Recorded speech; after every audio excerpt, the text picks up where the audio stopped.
Hi guys, അപ്പം ഇന്ന് നമ്മൾ കൂണ് പറിക്കാൻ വന്നതാണ്. കാരണം എൻ്റെ കൈ മോശം കടിച്ചിട്ട് മരുന്ന് വെച്ച് കെട്ടിയിരിക്കുകയാണല്ലേ.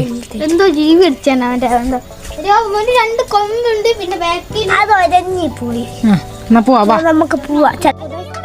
അപ്പോൾ നമ്മളിതാ അരിക്കൂട് പറിക്കാനായിട്ട് നമ്മൾ തോട്ടത്തിലേക്ക് കയറുവാണ്. അപ്പോൾ കയറി പാട് കണ്ട കാഴ്ച കണ്ടോ, ഇവിടെ അരിക്കൂണ് ആദ്യം ഉണ്ടായിട്ട് അത് നശിച്ചു പോയിട്ടുണ്ട്. അപ്പോൾ ഇത് ഞങ്ങൾ ശ്രദ്ധിക്കാത്തതിന് പ്രധാന കാരണം നല്ല കാടായിരുന്നു കേട്ടോ ഇവിടെ. അപ്പോൾ ഇത് അമ്മായിൻ്റെ തോട്ടമാണ് കേട്ടോ. അപ്പോൾ ഇവർ കാടൊക്കെ വെട്ടിയ സമയത്താണ് നമ്മൾ ശ്രദ്ധിക്കുന്നത്. അപ്പോൾ രാവിലെ നമ്മൾ ചിക്കുവിൻ്റെ കയ്യിലൊരു പ്രാണി കടിച്ചിട്ട് അതിന് വെക്കാൻ വേണ്ടി മരുന്ന് പറിക്കാൻ വേണ്ടി ഞാൻ ഇവിടെ വന്നിട്ടുണ്ടായിരുന്നു. അപ്പോൾ പാണലിൻ്റെ ഇലയാട്ടോ പറിക്കാനായിട്ട് വന്നത്. അപ്പോൾ അതിൽ കുറച്ച് മഞ്ഞളും ഉപ്പും കൂടി ചതച്ചിട്ട് നമ്മൾ വെച്ച് കൊടുക്കുകയാണ് ചെയ്യുന്നത് കേട്ടോ.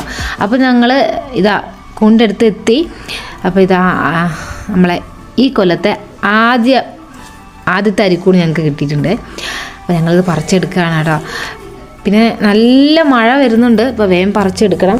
പിന്നെ അതുമല്ല കേട്ടോ, കൊതുക് ഒരു രക്ഷയില്ല. അപ്പോൾ ഇവിടുന്ന് തന്നെ നമ്മൾ ഇരുന്ന് നല്ലപോലെ പറിക്കുകയാണെങ്കിൽ, നല്ല വൃത്തിയിൽ തന്നെ പറിക്കുകയാണെങ്കിൽ വീട്ടിൽ പോയിട്ട് ഒരു പണിയുമില്ല. പക്ഷേ എനിക്കിത് എന്താ പറയുക, നല്ല പണി കിട്ടുമെന്നാണ് തോന്നുന്നത്. കാരണം നല്ല എന്താ പറയുക, പെട്ടെന്ന് ഞാനത് പറിച്ചെടുക്കുന്നുണ്ട്. അപ്പോൾ ഇതിൻ്റെ ഇലയും കാര്യങ്ങളൊക്കെ ഉണ്ട്. അപ്പോൾ വീട്ടിൽ പോയിട്ട് അത് ഇരട്ടി പണി തന്നെയാണ്. അപ്പോൾ സാരമില്ല, വേഗം തന്നെ പറിച്ചെടുക്കാം.